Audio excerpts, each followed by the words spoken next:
Nilay, some might argue, though, that this is just a start. Sure, the average person shouldn't be day trading, but it's that experience of learning from their mistakes that leads to more education, more participation in the stock market, more long-term holding, right? Yeah, and I think GameStop itself right now, as you watch this rally, is a really good example. It's rallying because of an emoji of ice cream posted by one of the board members. And maybe the first GameStop rally was triggered by a technical argument about the amount of short position that was held, and you could probably play against that position and make a lot of money. And that made sense. Now we're back to fundamentals, right? Ryan Cohen has to make GameStop a real company that can compete. There isn't the technical trading argument about the short position anymore. There is, are we going to reinvent this company for the next generation of digital entertainment? That is a fundamentals argument. Either you believe it or you don't. I don't think it's bad for retail investors to make a play against those kinds of arguments.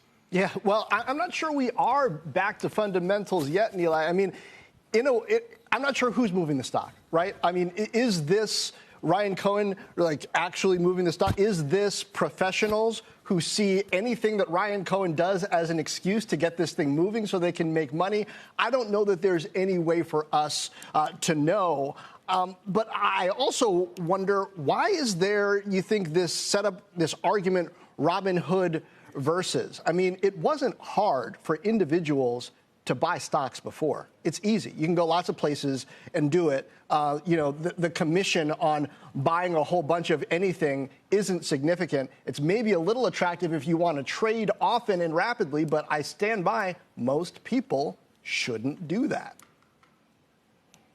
Yeah, I come back to something very simple and very basic, which is every app on your phone kind of looks the same and kind of feels like it has the same stakes, even though they have radically different stakes. So if you log into your brokerage's website on your laptop computer, it's usually pretty ugly.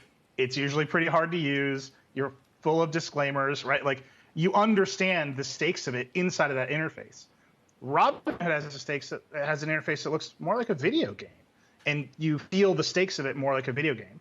I think a generation of consumers is going to have to learn to parse the differences in the apps on their phone in a way that the companies who are building those apps wants to democratize all those experiences and make it easier. Now, if something's easy, that doesn't mean you should do it, but phone apps in particular, and I know this sounds crazy, but I fully believe this. When you make things a phone app, when you make it easy, when you make it look like a game, when you put it in the context of other low-stakes phone interactions, you do confuse people. And an entire generation of consumers has to learn to distinguish the experiences they have on their phones from the effects they will have in their life. Yeah, that's well said, Nilay. I mean, it's one thing to be allowed to do something, another thing to be encouraged to do something actively. Fidelity does not rain confetti on your screen when you make a trade. The way some other apps obviously do. My broader question to you is, how long are regulators going to allow executives, CEOs, investors to basically speak in code on Twitter with these images, with these memes, and we just have to sort of read this ridiculous tea leaf and try to decipher whether they're winking and nodding to an investor base? Yeah, obviously the first example of this was Elon Musk with his going public tweet, and that led to a round of litigation. It led to a minder for his Twitter presence. We don't know if Ryan Cohen just had some ice cream. Like, it's entirely possible. I think there will be some additional regulation or scrutiny. Certainly, we just saw a hearing in Congress about this stuff. There will be some additional scrutiny about what executives are allowed to say in public, and when, importantly, when they have to disclaim whether they're talking about the ice cream they're eating in their personal life or code about what the future of their board seats might lead to. Shepard Smith here. Thanks for watching CNBC on YouTube.